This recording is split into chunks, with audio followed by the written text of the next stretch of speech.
本师释迦牟尼世尊，南无起源会上佛菩萨，各位法师，各位在家居菩萨。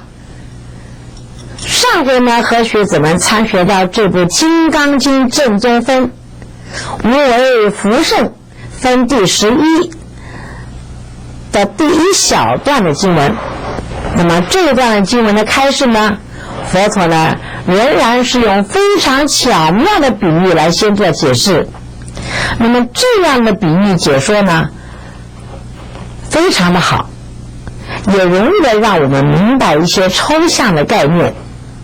通常呢，为了要表示这个数字是大到一般凡夫无法去想象、无法去衡量的数字，也无法比较，也无法解说的时候呢，佛陀就会当下找出一个有相又可做观的实体来做比喻。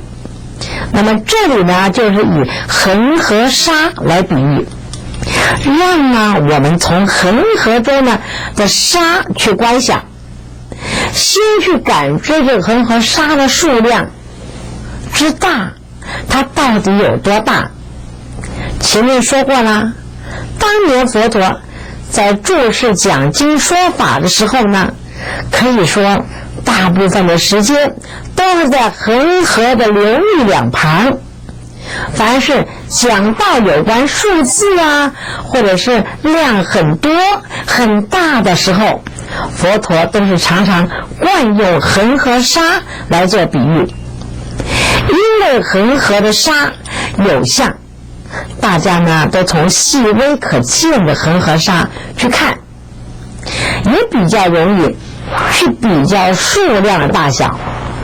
那我的剃度恩师宣化上人就说过了，说恒河沙非常的细，就像面粉一样的细，甚至于呢每一粒沙都细得看不清楚，并不是一般人肉眼呢所能看见。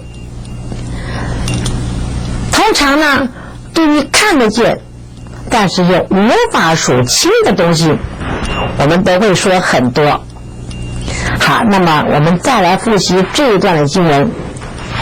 曰：须菩提，如恒河中所有沙数，如是沙等恒河，于意于何？是诸恒河沙，名为多否？须菩提言：甚多，世尊。但诸恒河尚多无数，何况其沙？好，那么这一段的经文呢，佛陀呢，他先是以恒河来做巧妙的比喻，那么再以恒河中的沙来让我们思考，如果每一粒沙变成了一条河，那你想想，这个恒河沙数的恒河到底有多少呢？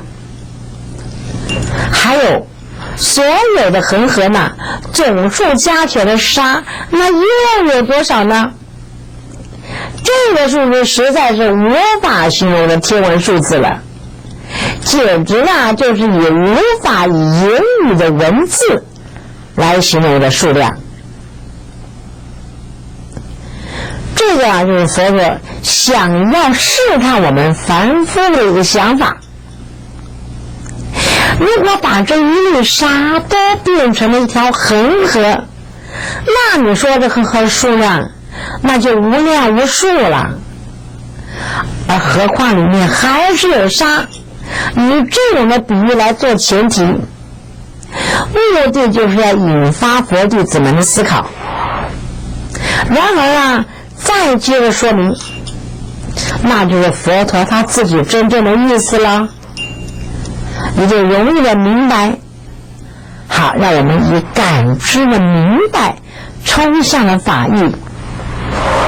那接着我们呢就来参学佛陀的下一段所做的解释。好，学子们，咱们按照惯例呢再朗读这个2小段的经文。曰：须菩提，我今实言告汝，若有善男子善女人，以七宝满耳所恒河沙处3000大千世界，以用布施，得福多佛。须菩提言：甚多啊，世尊。好，那么这段的经文的意思就是说，佛陀他继续的以七宝布施所获得福德的问题来问这个须菩提说啊，我现在要告诉你啊，千真万确的真实语哦。如果有发这个菩提心，修的5戒10善的善男子或者是善女人，能够用这个3000大千世界的七宝来行这个布施，而且呢，所布施的七宝就有如遍满了恒河沙那么多，如此的这种的发心布施所能获得的福德，你说多不多呢？那须